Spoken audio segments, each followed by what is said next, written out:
A paz de Jesus Cristo, meus irmãos, professor Oswaldo falando, passando por aqui para estudar a palavra do Senhor com você. Hoje eu quero falar de uma matéria de teologia sistemática chamada pneumatologia, paracletologia ou pneumagiologia, que seria um nome bem completo para essa doutrina, que é justamente o estudo do Espírito Santo, a doutrina que vai estudar sobre o Espírito Santo. E hoje eu quero falar sobre os os símbolos que representam o Espírito Santo. Símbolo é representação visível de coisa invisível. Então, símbolos são representações visíveis de coisas invisíveis. E um dos símbolos para apontar para o Espírito Santo é a água. Nós podemos observar em Isaías 44:3 que ali há um simbolismo da água apontando para o Espírito Santo. Nós também podemos observar em João capítulo 7, do versículo 37 a 39, onde Jesus diz que os que crerem nele, rios de água vivas brotariam de dentro da pessoa. E ele disse que esses rios de água vivas é o Espírito Santo. Então, o Espírito Santo como água. Assim como a água é indispensável para a vida física, para essa vida natural, o Espírito Santo é indispensável para a vida espiritual do crente. Assim como a água dessedenta, refresca e hidrata, o Espírito Santo também na vida dessa pessoa vai trazer esse refrigério, esse frescor para a vida espiritual da pessoa. Então, não dá para viver fisicamente aqui sem água. Espiritualmente também não dá para viver sem o Espírito Santo. Mas não é só a água que representa um dos símbolos do Espírito Santo. Nós temos também o fogo. E aí precisamos tomar cuidado porque nem sempre que aparece fogo na Bíblia está associado ao Espírito Santo. Tem momento na Bíblia que fogo é juízo.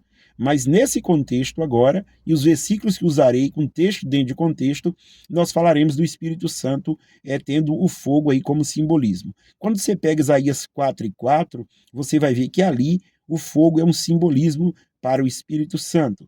Você pega Apocalipse capítulo 4, versículo 5, ali também o simbolismo do fogo é para o Espírito Santo, que diz que tem 7 tochas de fogo, ou 7 lâmpadas, dependendo da sua tradução, e essas 7 lâmpadas, ou essas 7 tochas de fogo, são os 7 Espíritos de Deus. Primeira aos Tessalonicenses 5,19 também mostra o Espírito Santo como ideia de fogo. O apóstolo Paulo vai dizer, não extinguais o Espírito Santo. Ora, assim como o fogo aquece na vida física, o Espírito Santo também aquece a vida do crente. Então é muito importante o Espírito Santo na vida do cristão e esse simbolismo como fogo. Mas também nós temos o Espírito Santo, como o simbolismo do Espírito Santo, nós temos a pomba.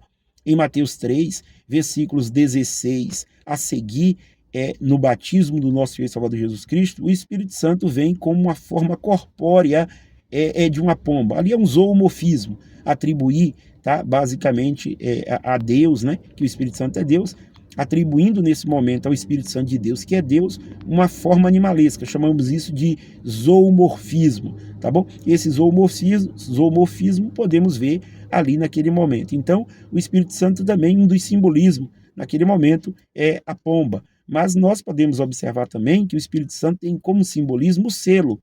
Efésios 4:30, o apóstolo Paulo vai dizer que não entristeçais o Espírito Santo, o qual vocês estão selados para aquele grande dia. Olha que top, que maravilhoso, que top.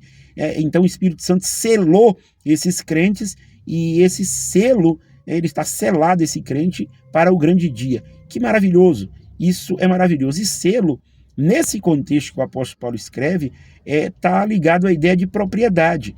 É que você tem um dono, então esse dono selou você é propriedade de Deus. E aí esse simbolismo do selo, que é maravilhoso. Nós podemos observar também outros simbolismos para o Espírito Santo. Nós poderíamos falar, por exemplo, do penhor.